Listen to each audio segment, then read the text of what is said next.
서지안의 19번째 탈출은 제주도의 한적한 해안도로에서 끝이 났다. 귓가를 스치는 바람 소리와 부서지는 파도 소리가 그녀가 그토록 갈망했던 자유의 노래처럼 들렸다.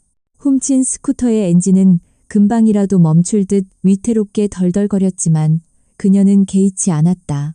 지난 사흘 동안 그녀는 이름 없는 존재가 되어 낯선 길 위에서 오직 앞으로만 나아갔다.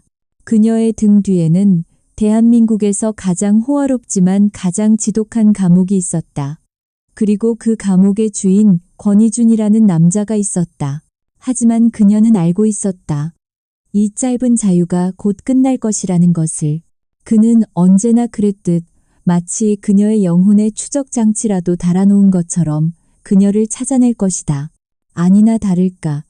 저 멀리 도로의 끝에서 익숙한 검은색 세단 여러 대가 마치 지옥의 사자들처럼 먼지를 일으키며 다가오고 있었다. 희망이 절망으로 바뀌는 것은 한순간이었다. 그녀는 스쿠터의 속도를 줄이지 않았다. 그녀는 차라리 이대로 절벽 아래로 몸을 던져 이 지긋지긋한 굴레를 끝내고 싶다는 충동에 휩싸였다. 검은색 세단들이 순식간에 그녀를 에워쌌다. 차에서 내린 검은 양복의 남자들은 어떤 감정도 없는 눈으로 그녀를 바라볼 뿐이었다. 그리고 마지막으로 가장 중심에 있던 차의 뒷좌석 문이 열리고 그가 모습을 드러냈다. JW 그룹의 총수 권희준. 그는 값비싼 맞춤 정장을 입고 있었지만 넥타이는 살짝 비뚤어져 있었고 그의 얼굴에는 지난 사흘간의 피로와 분노가 뒤섞여 있었다. 하지만 그의 눈빛만큼은 그 어느 때보다도 차갑고 집요하게 빛나고 있었다. 그는 그녀에게 천천히 걸어왔다. 그의 구두발 소리가 파도 소리를 뚫고 그녀의 심장을 어지럽게 두드렸다. 그는 그녀의 앞에 서서 아무 말 없이 그녀를 내려다보았다. 그의 시선은 그녀의 헝클어진 머리카락과 먼지투성이의 옷, 그리고 마지막 남은 반항심이 이글거리는 그녀의 눈을 아주 천천히 그리고 꼼꼼하게 훑어내렸다. 마치 자신의 소유물에 흠집이라도 났는지 확인하는 듯한 그런 시선이었다. 재미있었나? 마침내 그가 입을 열었다. 그의 목소리는 낮고 차분했지만 그 안에는 모든 것을 파괴할 듯한 분노가 억눌려 있었다. 내 19번째 장난감 놀이, 이제 끝났어. 그는 손을 뻗어 그녀의 뺨에 묻은 흙먼지를 아주 다정한, 그래서 더 소름 끼치는 손길로 닦아주었다.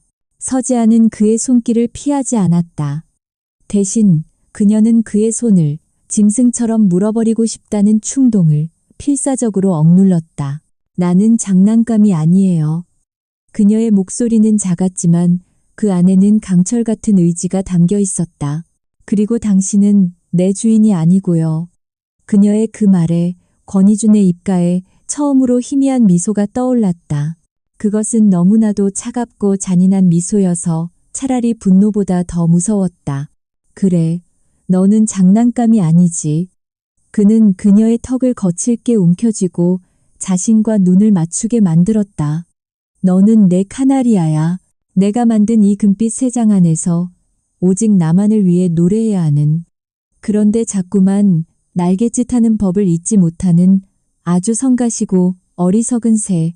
그는 그녀를 짐짝처럼 거칠게 끌고 가 자신의 차 뒷좌석에 던져 넣었다. 차문이 닫히는 순간 그녀의 짧았던 자유는 완벽하게 끝이 났다. 차는 다시 그녀를 서울의 그 지긋지긋한 감옥으로 실어 나르기 시작했다. 그녀는 창밖으로 자신이 방금 전까지 달렸던 자유의 길을 텅 빈 눈으로 바라보았다. 그녀는 다시 한번 실패했다. 하지만 그녀는 포기하지 않았다. 언젠가 반드시 이 남자의 소나기에서 벗어나 저 바다 너머에 아무도 자신을 찾을 수 없는 곳으로 날아가 버릴 것이라고. 20번째 탈출을 그녀는 이미 마음속으로 계획하기 시작하고 있었다. 권희준은 그런 그녀의 마음을 읽었다는 듯 그녀의 귓가에 악마처럼 속삭였다. 다음번에는 내 그 예쁜 날개를 영원히 꺾어버리는 수가 있어. 검은색 세단은 서울의 밤을 미끄러지듯 달려 마침내 도시의 심장부 JW그룹의 펜트하우스 앞에 멈춰섰다. 서지 않은 차에서 내리지 않았다. 그녀는 굳게 닫힌 차창 밖으로 자신이 앞으로 살아가야 할 그 화려한 감옥을 텅 빈 눈으로 올려다보았다. 건물 전체가 마치 거대한 금빛 새장처럼 차가운 빛을 뿜어내고 있었다. 그녀의 19번째 자유는 그렇게 다시 한번 완벽한 절망의 형태로 끝이 났다. 권희주는 그런 그녀의 옆모습을 말없이 지켜보고 있었다. 그의 얼굴에는 분노 대신 지독한 피로감과 아주 희미한 이해할 수 없는 슬픔 같은 것이 서려 있었다. 그는 자신의 이 지독한 집착이 그녀를 얼마나 고통스럽게 하는지를 알고 있었다. 하지만 그는 멈출 수가 없었다. 그녀를 놓아주는 것은 마치 자신의 심장을 떼어내는 것과도 같았다. 그는 그녀의 저항하는 눈빛 속에서만 자신이 살아있다는 것을 느낄 수 있는 뒤틀린 영혼의 소유자였다. 펜트하우스 안으로 들어섰을 때 모든 것은 그녀가 떠났을 때와 똑같았다. 그녀가 일담한 책이 테이블 위에 놓여 있었고 그녀가 마시던 찻잔이 그대로 있었다. 이곳의 모든 하인들은 그녀를 사모님이라고 부르지 않았다. 그들은 그녀를 마치 존재하지 않는 사람처럼 투명인간 취급했다. 그녀는 이 집의 주인이 아니었다. 그녀는 이 집에서 가장 값비싸고 가장 아름다운 살아있는 장식품일 뿐이었다. 그녀는 자신의 방으로 들어가 욕조에 뜨거운 물을 받았다. 그리고 옷을 벗은 채 물속으로 자신의 몸을 가라앉혔다. 그녀는 지난 사흘간의 자유의 흔적을 자신의 몸에 밴 낯선 공기와 흙먼지를 모두 씻어내려 애썼다. 물 위로 그녀의 몸 곳곳에 남은 희미한 흉터들이 드러났다. 그 흉터들은 그녀가 지난 18번의 탈출 과정에서 얻은 실패의 기록이자 저항의 훈장이었다. 그녀는 눈을 감았다. 모든 것이 시작되었던 2년 전 그날의 기억이 마치 어제 일처럼 생생하게 떠올랐다. 그때의 그녀는 26세, 평범하지만 재능 있는 첼리스트였다. 그녀에게는 병든 남동생과 아버지의 사업 실패로 남겨진 감당할 수 없는 빚이 있었다. 사채업자들은 매일같이 집으로 찾아와 행패를 부렸고 남동생의 수술비는 눈덩이처럼 불어나고 있었다. 그녀는 절망의 벼랑 끝에 서 있었다. 바로 그때 그 남자가 권희준이 그녀의 앞에 나타났다.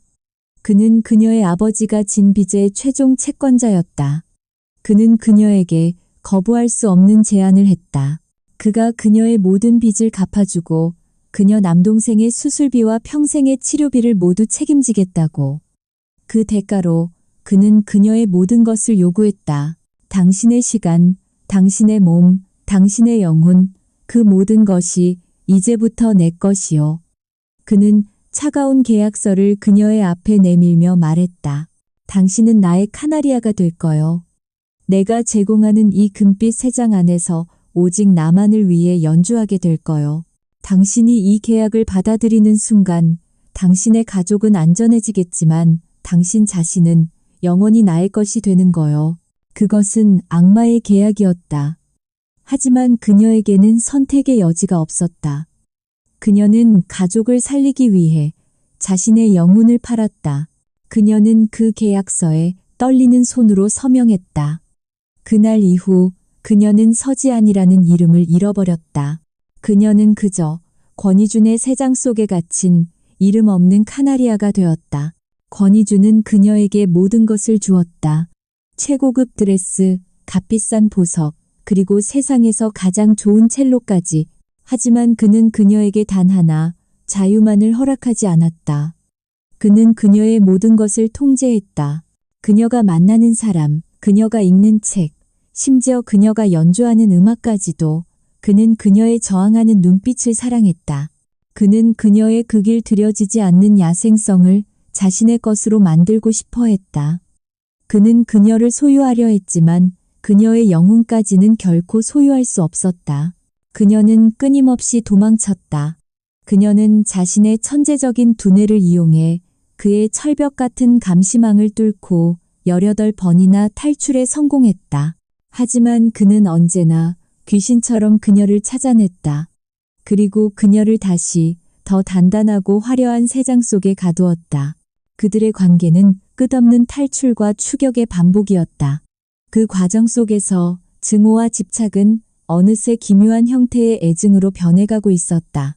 다시 현실. 욕조의 물은 이미 차갑게 식어 있었다. 서지아는 물 밖으로 나왔다. 그녀는 거울 앞에 서서 자신의 젖은 몸을 바라보았다. 그녀는 더 이상 울지 않았다. 그녀의 눈에는 눈물 대신 차갑고 단단한 결심이 서려 있었다. 19번의 실패는 그녀를 좌절시킨 것이 아니라 오히려 그녀를 더욱 강하게 만들었다. 그녀는 이 감옥 안에서 그가 주는 모든 것을 이용해 자신의 날개를 더욱 단단하게 련하고 있었다. 그리고 언젠가 반드시 이 새 장을 부수고 날아오를 그날을 그녀는 조용히 그리고 치밀하게 준비하고 있었다. 19번째 탈출의 실패 이후 펜트하우스의 공기는 이전보다 훨씬 더 차갑고 팽팽해졌다. 권희주는 보안을 2배로 강화했다. 서지안의 모든 움직임은 이제 보이지 않는 감시의 눈 아래 놓여 있었다. 하지만 그녀의 저항은 사라지지 않았다. 그녀는 더 이상 탈출을 시도하지 않았다. 대신 그녀는 완벽한 침묵이라는 훨씬 더 강력하고 지독한 무기를 선택했다. 그녀는 그에게 어떤 말도 하지 않았고 어떤 감정도 보이지 않았다. 그녀는 살아있는 인형이 되었다. 그녀의 침묵은 권희준을 미치게 만들었다. 그는 그녀의 저항하는 눈빛을, 그녀의 발버둥 치는 영혼을 소유하고 싶었던 것이지 텅 빈 껍데기를 원했던 것이 아니었다. 그는 그녀의 침묵을 깨기 위해 온갖 방법을 동원했다. 그녀가 좋아하는 희귀한 음반을 구해오고 그녀가 읽고 싶어 했던 책들을 선물했다. 하지만 그녀는 그 어떤 것에도 반응하지 않았다. 그녀의 영혼은 그 누구도 닿을 수 없는 아주 깊은 곳으로 스스로를 유폐시킨 후였다. 마침내 권희주는 가장 비열하고도 효과적인 카드를 꺼내들었다. 바로 그녀의 유일한 약점인 남동생 서지훈이었다. 그날 저녁 그는 저녁 식사 자리에서 아무렇지도 않다는 듯 서류 한 장을 그녀의 앞에 내밀었다. 그것은 미국의 한 병원에서 온 지훈의 상태에 대한 진단서였다. 내 동생 상태가 별로 좋지 않더군. 이식 수술을 받아야 하는데 맞는 심장을 찾기가 하늘의 별따기라고. 지안의 심장이 쿵 하고 내려앉았다. 그녀는 떨리는 손으로 서류를 집어들었다. 그녀가 모르는 사이에 동생의 상태는 훨씬 더 악화되어 있었다. 권희주는 와인을 한 모금 마시고 말을 이었다. 그런데 마침 기적처럼 네 동생과 모든 조직이 일치하는 뇌사자가 나타났다는군. 당장 내일 수술을 진행할 수 있어. 물론 내가 허락한다면 말이지. 그것은 명백한 협박이었다. 그는 그녀의 가장 아픈 곳을, 가장 약한 고리를 정확하게 겨누고 있었다. 그는 그녀에게 그녀의 가족의 생사여탈권이 온전히 자신의 손에 쥐어져 있다는 사실을 다시 한번 각인시키고 있었다. 지아는 입술을 깨물었다. 입 안에서 비릿한 피맛이 느껴졌다. 그녀는 그에게 소리치고 저주를 퍼붓고 싶었지만 그럴 수 없었다. 그녀는 다시 한번 무력한 자신을 확인해야만 했다. 뭘 원하시는 거죠? 그녀의 목소리는 갈라져 나왔다. 권희주는 자리에서 일어나 그녀에게 다가왔다. 그리고 그녀의 턱을 들어 자신과 눈을 맞추게 했다. 그의 눈에는 더 이상 숨길 수 없는 뜨겁고 위험한 욕망이 이글거리고 있었다. 내가 원하는 거 몰라서 묻나? 그는 그녀의 귓가에 악마처럼 속삭였다. 네 영혼을 원해, 네 저항을, 네 눈물을, 네 모든 것을. 오늘 밤 나에게 온전한 너를 바쳐. 그럼 네 동생은 살게 될 거야. 그날 밤 서지아는 자신의 마지막 남은 자존심을 제 손으로 직접 부서뜨렸다. 그녀는 자신의 발로 그의 침실로 걸어 들어갔다. 그것은 사랑이 아니었다. 그것은 가장 절박하고 가장 굴욕적인 거래였다. 그는 그녀의 몸을 탐하며 마침내 그녀를 완전히 소유하게 되었다고 생각했다. 그는 그녀의 저항이 꺾인 신음 속에서 승리자의 희열을 느꼈다. 하지만 그는 몰랐다. 그녀의 그 순종적인 몸짓 아래 그녀의 영혼은 얼마나 처절하게 울부짖고 있었는지를, 그리고 그날 밤의 결합이 그들의 관계를 얼마나 끔찍한 운명의 굴레 속으로 밀어넣게 될지를. 몇 주가 흘렀다. 그녀의 삶에는 아무것도 변하지 않은 것처럼 보였다. 하지만 그녀의 몸은 그녀의 의지와는 상관없이 미묘한 변화의 신호를 보내기 시작했다. 이유 없는 피로감, 입덧, 그리고 아주 작은 생명의 예감. 그녀는 애써 그 모든 신호를 외면했다. 하지만 그녀의 불안은 약국에서 몰래 사온 임신 테스트기 위해서 두 줄의 붉은 선이라는 잔인한 현실이 되어 나타났다. 그녀는 펜트하우스의 차가운 대리석 욕실 바닥에 주저앉았다. 그녀의 손에 들린 작은 플라스틱 막대가 세상에서 가장 무거운 족쇄처럼 느껴졌다. 아이, 그의 아이. 이것은 사랑으로 잉태된 생명이 아니었다. 이것은 소유권을 증명하는 낙인이었다. 그녀를 이 남자에게, 이 금빛 세상에 영원히 묶어둘 결코 끊을 수 없는 살아있는 쇠사슬이었다. 그녀의 19번째 탈출은 실패했다. 그녀의 영혼은 굴복했다. 그리고 이제 그녀는 깨달았다. 진짜 감옥은 이제부터 시작이라는 것을. 이 펜트하우스라는 외부의 세상이 아니라 그의 아이를 품게 된 그녀 자신의 몸이라는 내부의 세상. 그곳에서는 그 어떤 탈출도, 그 어떤 저항도 불가능했다. 그녀의 눈에서 아주 오랜만에 뜨거운 눈물이 흘러내렸다. 그것은 슬픔의 눈물이 아닌 완벽한 절망의 눈물이었다. 임신이라는 진실은 서지안과 권희준 사이의 모든 역학관계를 하룻밤 사이에 바꾸어 놓았다. 지안에게 그것은 절망의 또 다른 이름이었다. 그녀는 자신의 몸 안에 자신을 가둔 남자의 씨앗이 자라고 있다는 사실에 지독한 혐오감과 무력감을 느꼈다. 그녀는 며칠 동안 아무것도 먹지 못하고 잠들지 못했다. 그녀의 머릿속은 온통 이 아이를, 이 굴레를 어떻게 지워버릴 수 있을까 하는 위험한 생각들로 가득 차 있었다. 하지만 그녀는 그럴 수 없었다. 그녀는 거울 속에 비친 자신의 텅 빈 눈을 보며 깨달았다. 이 아이는 비록 증오 속에서 잉태되었을지라도 죄가 없는 생명이라는 것을, 그리고 무엇보다도 이 아이는 이제 그녀 자신을 포함하여 그녀가 이 세상에서 지켜야 할 유일한 존재가 되었다는 것을. 그녀는 더 이상 자신만을 위한 무모한 탈출을 꿈꿀 수 없었다. 그녀는 이제 엄마였다. 그녀의 절망은 아주 서서히 아이를 지켜야만 한다는 차갑고도 강철 같은 결심으로 변해가기 시작했다. 한편 권희준에게 이 소식은 그가 평생 경험해보지 못했던 아주 복잡하고 새로운 종류의 감정을 안겨주었다. 그는 자신의 비서로부터 지안의 임신 사실을 보고받았을 때 처음에는 아무 말도 하지 못했다. 그의 얼음 같던 가면 위로 아주 희미한 놀라움과 당혹감, 그리고 그 자신도 정의할 수 없는 미묘한 떨림이 스쳐 지나갔다. 아이. 그의 핏줄을 이은 후계자. 그는 평생 자신의 제국을 물려줄 그 어떤 존재도 원하지 않았다. 그는 사랑을 믿지 않았고 가족이라는 제도를 경멸했다. 하지만 그의 마음 가장 깊은 곳에서 그 자신도 몰랐던 원초적인 본능이 서서히 고개를 들기 시작했다. 자신의 유전자를 물려받은 존재에 대한 맹목적인 보호 본능과 집착. 그의 지안을 향한 소유욕은 이제 그녀의 뱃속 아이를 향한 훨씬 더 강력하고 위험한 형태의 집착으로 변이되고 있었다. 그는 더 이상 그녀를 새장 속에 가두어둔 카나리아로만 대할 수 없었다. 그녀는 이제 그의 제국의 가장 소중한 보물을 품고 있는 신성불가침의 성모, 식모가 되었다. 그는 즉시 대한민국 최고의 의료진으로 구성된 전담팀을 꾸렸다. 펜트하우스의 방 하나는 최첨단 의료 장비로 가득 찬 작은 병실로 개조되었다. 영양사들은 그녀의 식단을 밀리그램 단위로 계산했고 경호원들은 그녀의 주변을 24시간 철통같이 감시했다. 그의 보호는 너무나도 완벽해서 오히려 숨막히는 또 다른 형태의 감옥과도 같았다. 그는 이전보다 훨씬 더 부드러워졌다.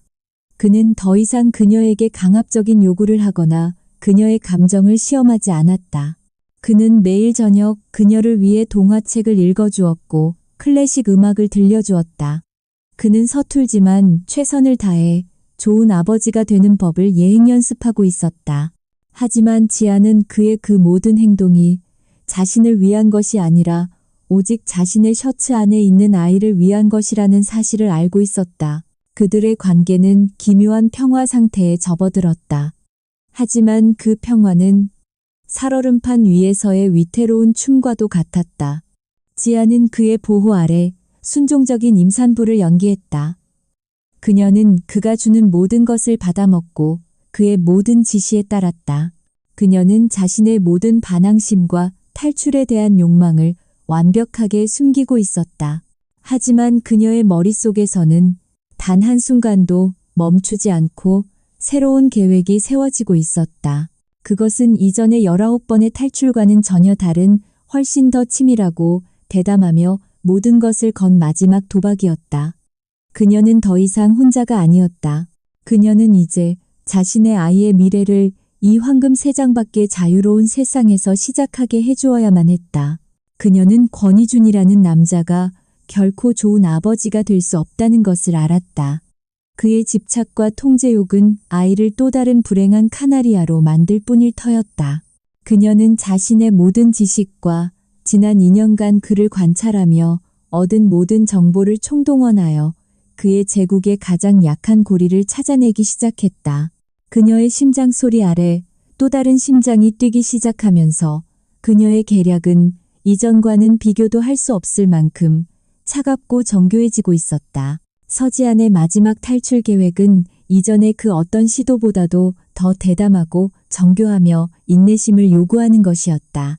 그녀는 더 이상 충동적으로 담을 넘거나 감시의 눈을 피해 도망치는 방식을 사용할 수 없었다. 그녀의 몸은 무거워졌고 그녀를 둘러싼 감시의 벽은 이전보다 훨씬 더 높아지고 단단해졌다.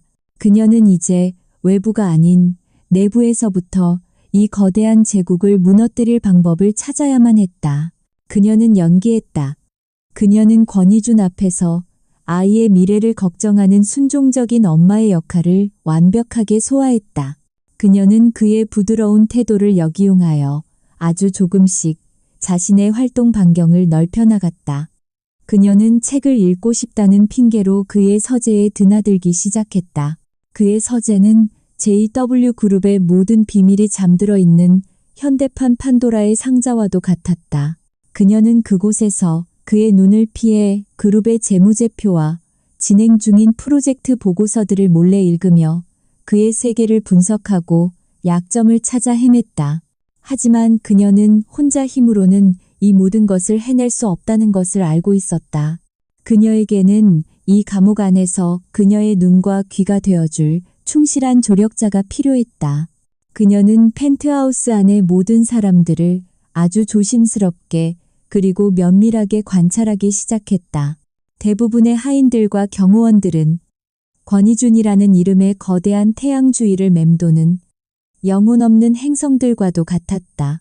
그들은 그에게 절대적으로 복종했고 그에게서 어떤 인간적인 틈도 찾아볼 수 없었다. 하지만 단 한 사람 예외가 있었다. 바로 권희준의 경호팀장이자 20년 넘게 그의 그림자처럼 곁을 지켜온 윤 실장이었다. 그는 50대 중반의 과묵하고 우직한 남자였다. 그는 언제나 무표정한 얼굴을 하고 있었지만 서지아는 그의 눈빛 속에서 다른 이들에게서는 찾아볼 수 없는 아주 희미한 연민과 고뇌의 빛을 발견하곤 했다.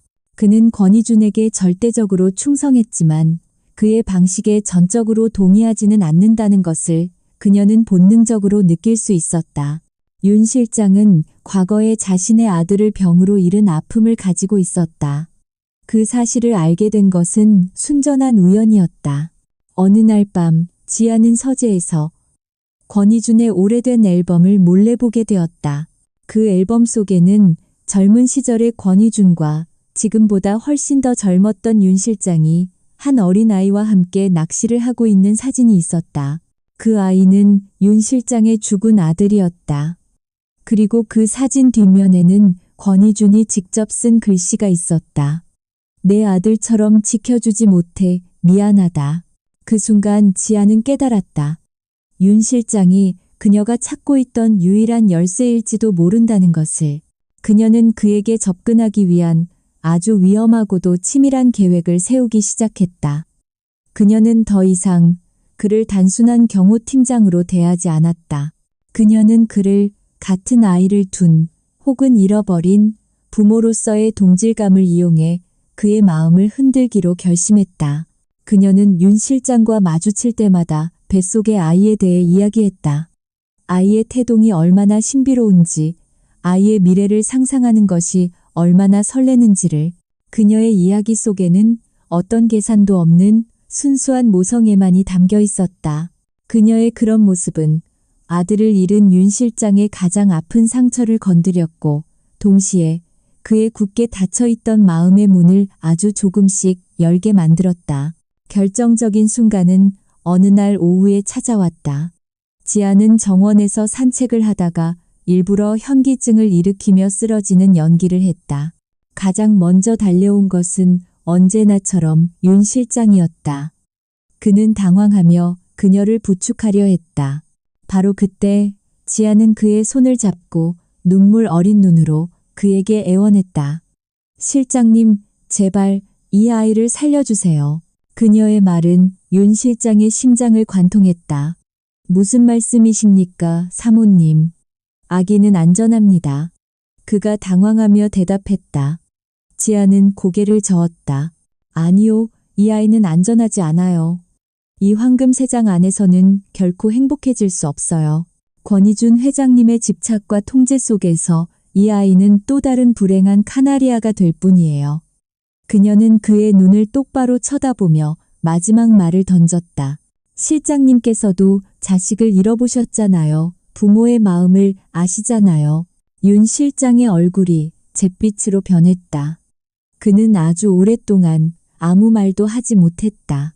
그의 충성심과 그의 양심이 그의 내면에서 격렬하게 충돌하고 있었다. 그는 권희준의 은혜를 입은 사람이었지만 동시에 한 아이의 비극적인 죽음을 목격한 아버지이기도 했다. 한참 후 그는 마침내 아주 낮은 목소리로 그녀에게 대답했다.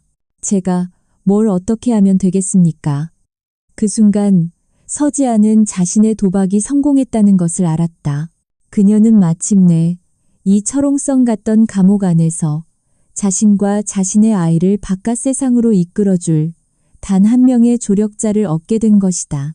윤 실장이라는 예상치 못한 조력자를 얻게 된 후 서지안의 탈출 계획은 이전과는 비교도 할 수 없을 만큼 구체적이고 대담해졌다. 그녀는 더 이상 혼자가 아니었다.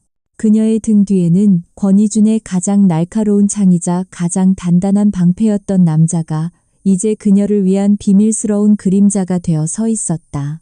그들의 동맹은 위험한 외줄타기와도 같았지만 지아는 그 줄 위에서 더 이상 두려워하지 않았다. 그녀는 윤 실장을 통해 권희준의 제국 JW그룹의 내부 정보를 얻기 시작했다. 그녀가 원했던 것은 거창한 기밀 정보가 아니었다. 그녀는 오히려 아무도 주목하지 않는 아주 사소하고 일상적인 정보들에 집중했다. 권희준의 정확한 일일 동선, 그가 만나는 사람들의 신상, 그리고 그룹 내에 보이지 않는 권력 다툼과 파벌 싸움. 그녀는 이 모든 정보의 파편들을 마치 거대한 퍼즐 조각을 맞추듯 자신의 머릿속에서 체계적으로 조합하고 분석했다. 그녀는 깨달았다. 권희준이라는 남자는 겉보기에는 완벽한 통제력을 가진 제왕처럼 보이지만 사실은 수많은 적들에게 둘러싸여 있는 고독한 존재라는 것을. 그의 공격적이고 무자비한 경영 방식은 그룹 안팎으로 수많은 원한을 만들어냈다. 그들은 단지 권희준의 힘이 두려워 잠시 엎드려 있을 뿐이었다. 만약 그의 제국에 아주 작은 균열이라도 생긴다면 그들은 하이에나 떼처럼 달려들어 그를 물어뜯을 준비가 되어 있었다. 지아는 바로 그 균열을 자신의 손으로 직접 만들어내기로 결심했다. 그녀는 탈출을 위한 완벽한 혼란을, 완벽한 연막을 스스로 창조해야만 했다. 그녀의 목표는 JW그룹이 최근 가장 공을 들이고 있는 동남아시아의 한 신생 바이오 기업과의 인수합병 건이었다. 그것은 권희준이 자신의 모든 명예를 걸고 추진하는 아주 중요하고 민감한 프로젝트였다. 만약 이 프로젝트에 문제가 생긴다면 그는 자신의 모든 신경을 그곳에 쏟을 수밖에 없을 터였다. 그녀는 윤 실장을 통해 그 바이오 기업의 내부 정보를 빼내는 데 성공했다. 그리고 그 안에서 아주 작지만 치명적인 독소 조항을 발견했다. 그 기업의 핵심 기술 중 하나가 사실은 경쟁사의 특허를 교묘하게 도용한 것이라는 증거였다. 권희준의 인수합병팀은 실적에 눈이 멀어 이 사실을 간과하고 있었다. 지아는 이 정보를 가장 효과적인 방식으로 세상에 터뜨리기로 결심했다. 그녀는 자신의 정체를 숨긴 채 익명의 제보자로서 JW그룹의 가장 강력한 경쟁 상대인 화신그룹 측에 이 정보를 흘렸다. 동시에 그녀는 국제경제 전문지의 한 야심 있는 젊은 기자에게도 특허 분쟁의 가능성에 대한 단서를 제공했다. 그녀는 불씨를 던졌다. 이제 남은 것은 이 불씨가 거대한 화재로 번져나가기를 기다리는 것뿐이었다. 며칠 후 지안이 예상했던 그대로 모든 것이 움직이기 시작했다. 화신그룹은 JW그룹을 상대로 거액의 특허 침해 소송을 제기했다. 국제경제지에는 JW그룹의 무리한 인수합병 추진과 도덕적 해이에 대한 날카로운 비판 기사가 실렸다. JW그룹의 주가는 폭락하기 시작했고 해외 투자자들은 동요했다. 권희준의 완벽했던 제국에 처음으로 심각한 균열이 생기기 시작한 것이다. 권희준은 분노했다. 그는 내부 정보가 유출되었다는 사실을 직감하고 배신자를 찾아내기 위해 혈안이 되었다. 그의 의심은 당연히 화신그룹과 내통하고 있을 만한 그룹 내의 반대파 세력을 향했다. 그는 단 한순간도 이 모든 혼란의 배후에 자신의 세장 안에 갇혀있는 연약한 카나리아 서지안이 있을 것이라고는 상상조차 하지 못했다. 그는 너무나도 바빠졌다. 그는 연일 계속되는 긴급회의와 소송 문제 그리고 투자자들을 진정시키기 위한 일들로 펜트하우스에 들어오지 못하는 날이 많아졌다. 그의 감시의 눈이 아주 잠시 그녀에게서 멀어진 것이다. 지아는 바로 이 순간을 몇 달 동안 숨죽이며 기다려왔다. 그녀는 자신의 모든 계획을 윤 실장에게 전달했다. 그녀의 계획은 단순히 이 집을 빠져나가는 것이 아니었다. 그것은 자신의 모든 과거를 지우고 세상 그 어디에서도 그녀를 찾을 수 없도록 완벽하게 증발해버리는 것이었다. 윤 실장은 그녀의 대담하고 치밀한 계획에 혀를 내둘렀다. 그는 자신의 목숨을 건 마지막 임무를 수행할 준비를 마쳤다. 탈출의 날은 바로 권희준이 이 모든 사태를 수습하기 위해 해외로 출장을 떠나는 바로 그날 밤으로 정해졌다. 마지막 비상을 위한 모든 준비는 끝났다. 탈출의 날 밤, 서울에는 짙은 안개가 내려앉았다. 도시의 모든 불빛들이 안개 속에서 희미하게 번져나가며 비현실적인 풍경을 연출하고 있었다. 서지아는 펜트하우스의 통유리창 앞에 서서 마치 유령 도시처럼 변해버린 서울의 야경을 마지막으로 눈에 담고 있었다. 그녀의 심장은 폭풍전야의 바다처럼 고요했지만 그 아래에서는 거대한 파도가 일렁이고 있었다. 오늘 밤 그녀는 자신의 모든 것을 걸고 마지막 도박을 시작할 참이었다. 권희준은 그녀가 예상했던 대로 바이오 기업 인수 합병 문제로 인한 해외 투자자들의 소요를 잠재우기 위해 오늘 아침 스위스로 떠났다. 그가 없는 펜트하우스는 텅 비어 있었고 감시의 눈 또한 평소보다 느슨해져 있었다. 하지만 지아는 단 한순간도 긴장을 늦추지 않았다. 그녀는 권희준이라는 남자가 얼마나 치밀하고 집요한지를 누구보다 잘 알고 있었다. 밤 11시 윤 실장으로부터 모든 준비가 끝났다는 짧은 신호가 왔다. 지아는 미리 챙겨두었던 작은 배낭을 맸다. 그 안에는 약간의 현금과 위조 신분증 그리고 그녀가 지난 몇 달간 모아온 권희준의 제국을 뒤흔들 수 있는 치명적인 정보들이 담긴 USB 하나가 들어있었다. 그녀는 마지막으로 자신의 볼록한 배를 부드럽게 감쌌다. 아가야, 조금만 더 힘을 내. 이제 곧 우리에게 진짜 세상이 열릴 거야. 그녀의 계획은 대담하고도 단순했다. 정면 돌파. 그녀는 어둠을 틈타 몰래 빠져나가는 대신 가장 감시가 삼엄한 정문을 통해 당당하게 걸어나갈 생각이었다. 윤 실장은 바로 그 순간을 위해 지난 며칠간 건물의 모든 보안 시스템에 아주 작은 바이러스를 심어두었다. 그 바이러스는 정확히 10분 동안 건물의 모든 CCTV와 센서를 무력화시킬 터였다. 10분. 그것이 그녀와 그녀의 아이에게 허락된 유일한 자유의 시간이었다. 그녀는 하인들이 모두 잠든 것을 확인하고 자신의 방을 빠져나왔다. 그녀는 고양이처럼 소리 없이 복도를 걸어 전용 엘리베이터 앞에 섰다. 엘리베이터는 윤 실장의 조작에 의해 그녀만을 위해 대기하고 있었다. 그녀는 엘리베이터를 타고 1층 로비로 내려갔다. 로비에는 비상 상황을 대비한다는 명목 아래 윤 실장이 직접 선발한 그의 충직한 부하 몇 명만이 자리를 지키고 있었다. 그들은 그녀를 보고도 못 본 척 고개를 돌려주었다. 마침내 그녀는 건물의 거대한 자동문 앞에 섰다. 문 밖은 안개로 자욱했다. 그녀가 문을 향해 한 걸음 내딛는 순간 그녀의 등 뒤에서 날카로운 경보음이 울려 퍼지기 시작했다. 계획이 틀어진 것이다. 권희준이 그녀의 예상을 뛰어넘는 또 다른 함정을 파놓았던 것이다. 로비의 모든 철문이 굉음을 내며 동시에 내려오기 시작했다. 그녀는 완전히 갇히게 될 위기에 처했다. 뛰십시오, 사모님. 윤 실장이 그녀를 향해 절박하게 외쳤다. 지아는 망설이지 않았다. 그녀는 자신의 무거운 몸을 이끌고 마지막 남은 희망, 즉 정문을 향해 필사적으로 달리기 시작했다. 그녀의 등 뒤로 철문이 바닥에 부딪히는 굉음이 들려왔다. 그녀는 간발의 차이로 건물 밖으로 빠져나오는데 성공했다. 하지만 그것은 끝이 아니었다. 건물 밖에는 검은색 세단 여러 대가 그녀를 기다리고 있었다는 듯 헤드라이트를 일제히 켜고 그녀의 앞을 가로막았다. 권희준의 또 다른 경호팀이었다. 그는 스위스로 떠나지 않았다. 그는 처음부터 그녀의 모든 계획을 알고 있었던 것이다. 그는 이 모든 것을 자신의 펜트하우스에서 CCTV를 통해 지켜보고 있었을 것이다.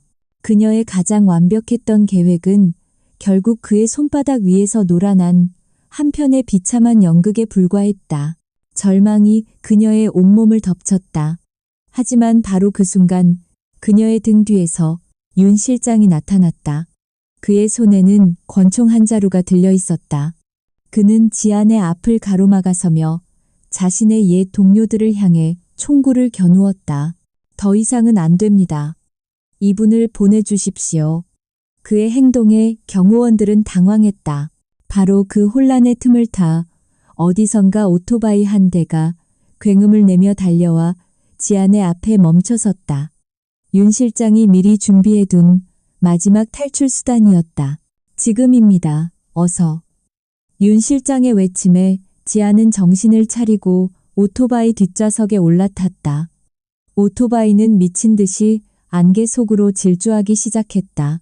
그녀의 등 뒤로 경호원들의 고함 소리와 몇 발의 총성이 울려 퍼졌다. 그녀는 눈을 감고 오토바이 운전자의 허리를 필사적으로 끌어안았다. 그녀의 마지막 비상은 그렇게 지옥도와도 같은 혼돈 속에서 시작되고 있었다. 서지안이 안개 속으로 사라진 후 펜트하우스의 통제실 안에는 지독한 침묵이 흘렀다. 권희준은 거대한 비디오월 앞에 서서 지안이 사라진 그 지점의 CCTV 화면을 어떤 표정도 없이 그저 묵묵히 응시하고 있었다. 그의 부하들은 곧 터져나올 사자의 포효를 기다리며 숨소리조차 내지 못했다. 하지만 권희준은 소리 지르지 않았다. 그의 분노는 뜨거운 용암처럼 밖으로 터져나오는 대신 그의 내면 가장 깊은 곳에서 모든 것을 녹여버릴 듯이 들끓고 있었다. 그는 배신당했다. 그가 20년 넘게 자신의 그림자처럼 믿었던 남자 윤 실장에게, 그리고 그가 자신의 모든 것을 걸고 지키려 했던 여자 서지안에게, 그는 그녀의 19번째 탈출을 사실은 모두 알고 있었다. 그는 윤 실장이 그녀를 돕고 있다는 것까지도 짐작하고 있었다. 그는 일부러 속아주는 척했다. 그는 그녀가 이 좁은 펜트하우스 안에서 꾸미는 작은 반란을 귀엽게 지켜보고 있었다. 그는 그녀가 결국 자신의 손바닥 안에서 벗어날 수 없으리라고 확신했다. 하지만 그는 틀렸다. 그는 그녀의 자유에 대한 갈망이, 그리고 그녀의 뱃속 아이를 지키려는 모성애가 자신의 통제를 뛰어넘을 수 있는 힘을 가졌다는 것을 계산하지 못했다.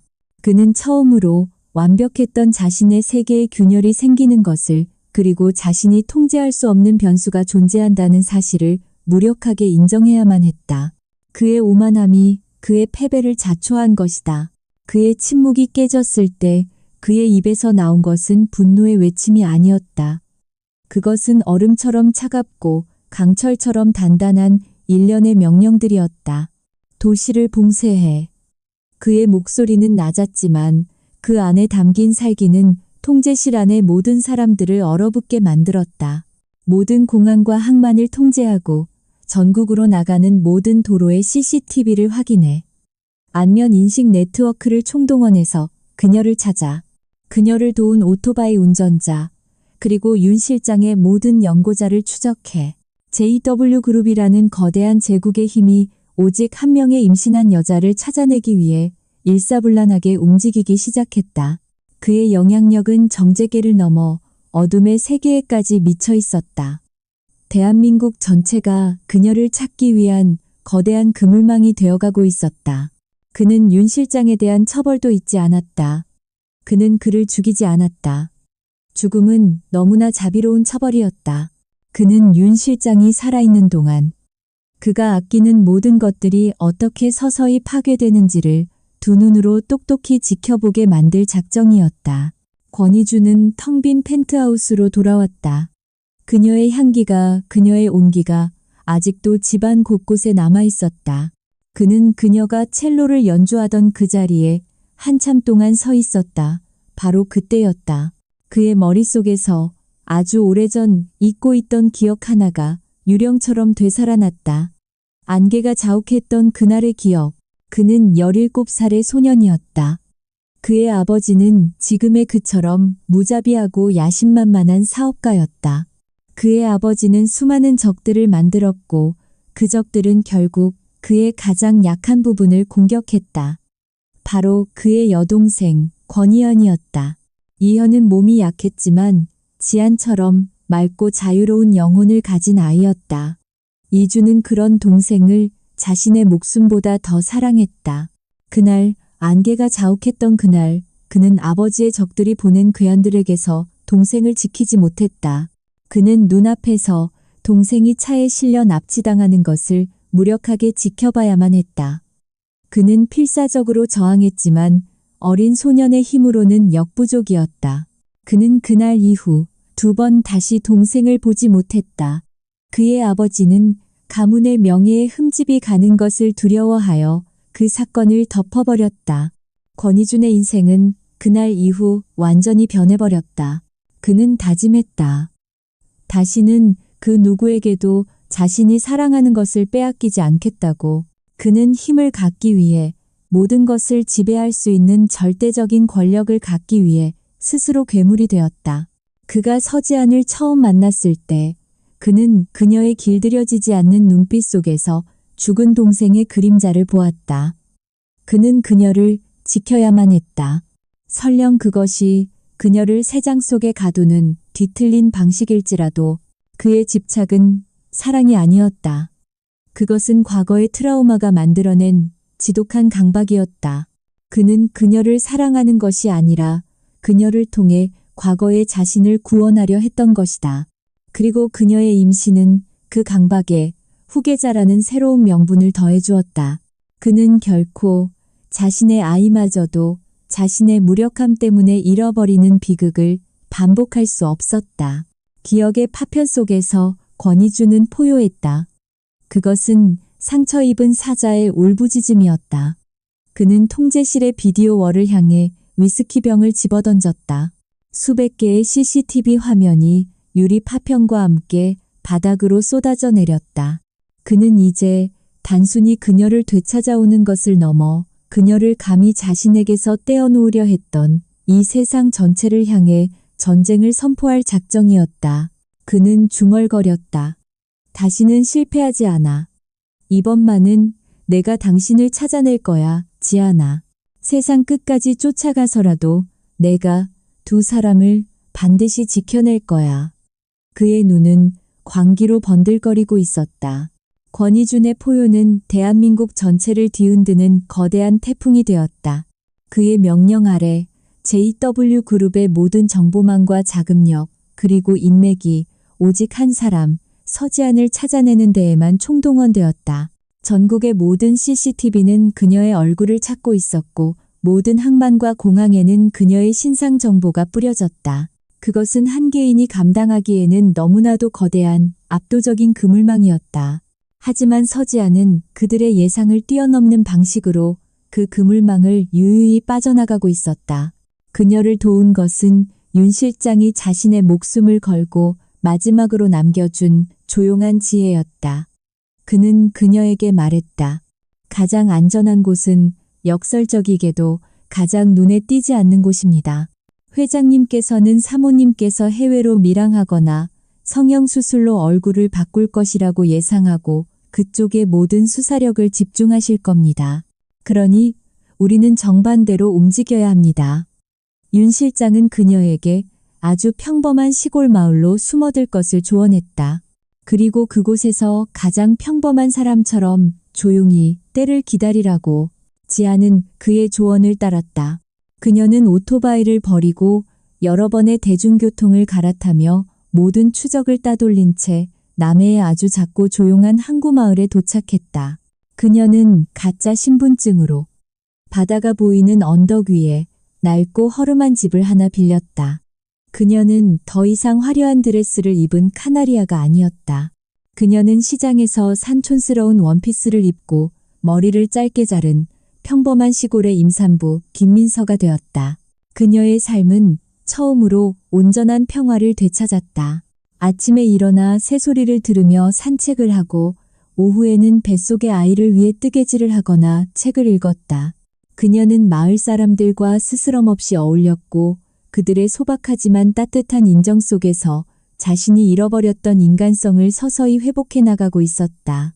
그녀는 가끔 서울의 밤하늘을 떠올렸다. 그 남자의 얼굴과 그의 지독했던 집착을. 하지만 그 모든 것이 아주 먼 전생의 일처럼 아득하게 느껴졌다. 하지만 권희준은 포기하지 않았다. 그는 짐승 같은 집요함으로 그녀의 뒤를 쫓고 있었다. 몇 달간의 추적이 허사로 돌아가자 그는 마침내 자신이 가장 간과하고 있었던 가능성, 즉 그녀가 가장 평범한 곳에 숨어 있을 것이라는 가능성에 눈을 돌렸다. 그는 자신의 모든 정보원들에게 전국의 모든 시골 마을을 샅샅이 뒤져 신원을 알 수 없는 젊은 임산부를 찾아내라고 마지막 명령을 내렸. 마침내 그날 밤이 왔다. 그날은 유난히 달이 밝은 밤이었다. 지아는 마당의 평상에 앉아 바다 위로 부서지는 달빛을 넋을 잃고 바라보고 있었다. 바로 그때 그녀의 집으로 향하는 좁은 골목길 끝에서 익숙한 검은색 세단의 헤드라이트 불빛이 보였다. 심장이 쿵 하고 바닥으로 떨어졌다. 올 것이 오고 만 것이다. 그녀는 도망치지 않았다. 그녀는 이제 더 이상 도망칠 곳도 도망칠 이유도 없었다. 차가 그녀의 집 앞에 멈춰섰다.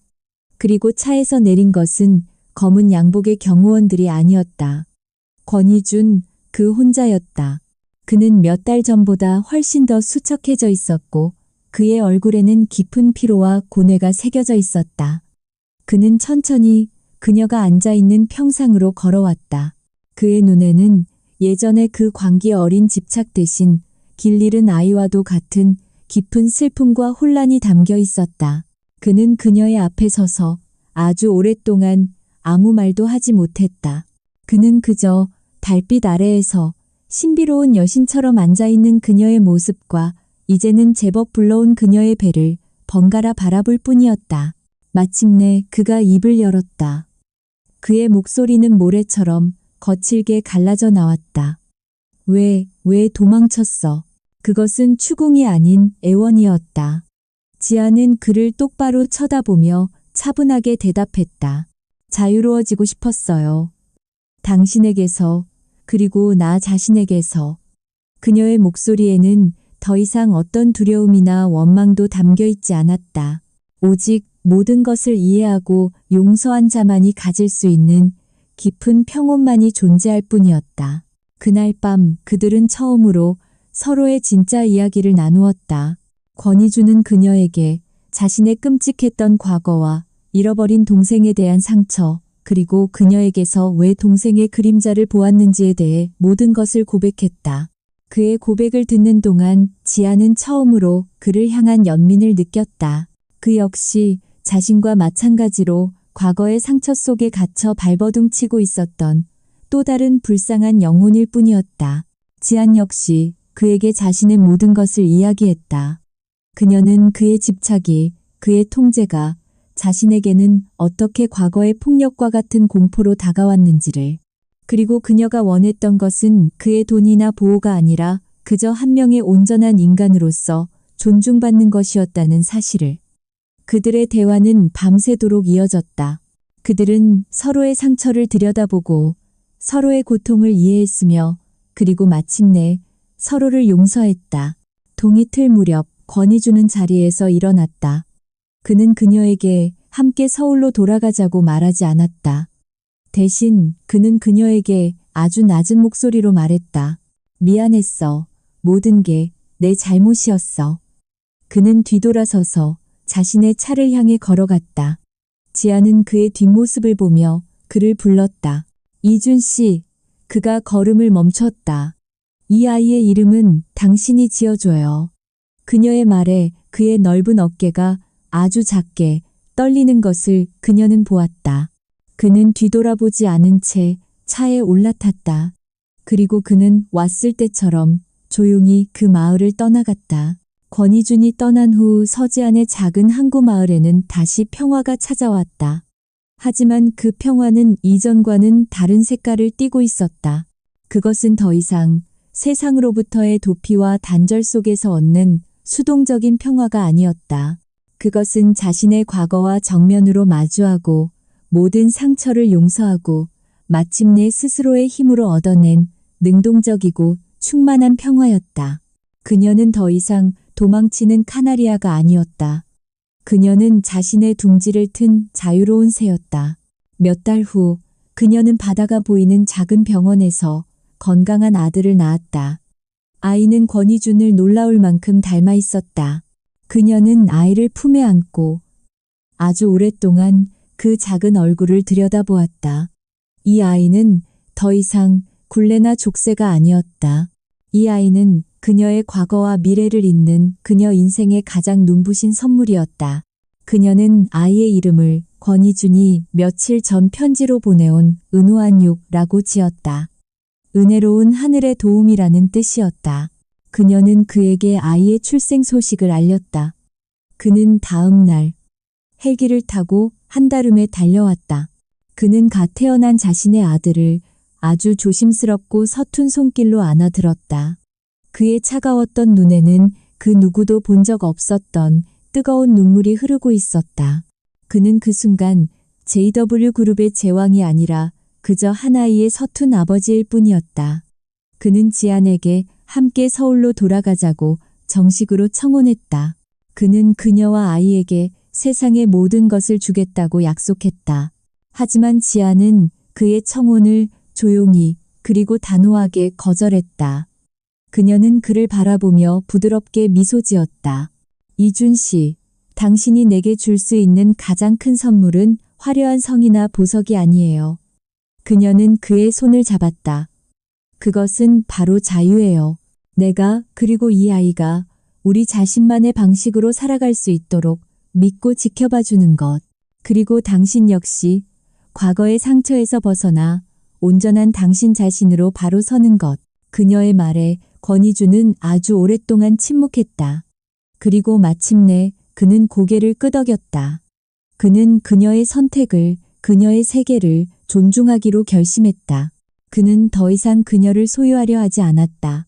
대신 그는 그녀의 가장 든든한 울타리가 되어주기로, 그녀가 원할 때 언제든 날아와 쉴 수 있는 가장 편안한 둥지가 되어주기로 약속했다. 그들의 사랑은 그렇게 새로운 방식으로 다시 시작되고 있었다. 소유와 집착이 아닌 존중과 신뢰 위에서 몇 년의 시간이 흘렀다.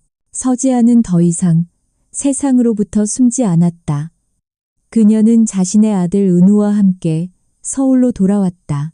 그녀는 권희준이 그녀를 위해 지어준 작은 음악학교의 이사장이 되었다.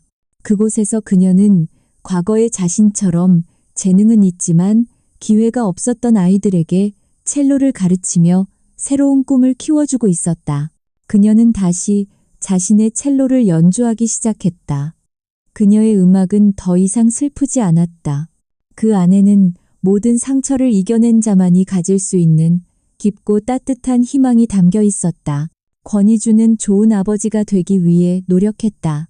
그는 일주일에 3번, 아무리 바빠도 아들과 함께 저녁을 먹었고, 주말이면 아들과 함께 낚시를 하거나 야구를 했다.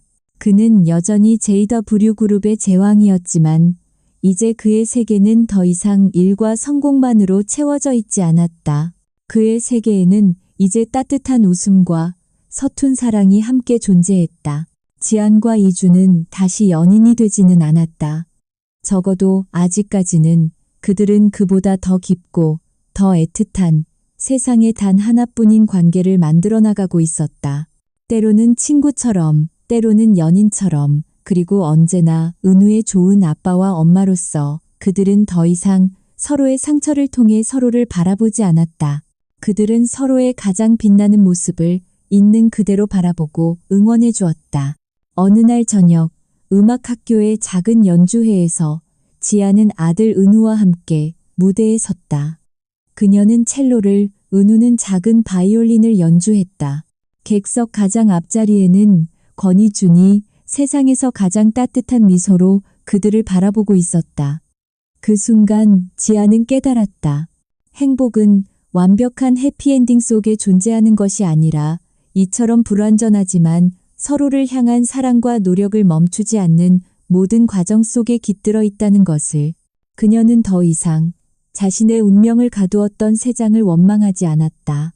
그 지독했던 고통의 시간들이 있었기에 그녀는 비로소 진정한 자유의 가치를, 그리고 사랑의 의미를 깨닫게 되었으니까. 새 장문은 이미 오래전에 열려 있었다. 그리고 그녀는 이제 더 넓은 세상을 향해 자신의 아이와 그리고 자신이 사랑하는 사람들과 함께 힘차게 날아오를 준비가 되어 있었다. 그녀의 가장 아름다운 노래는 이제 막 시작되고 있었다.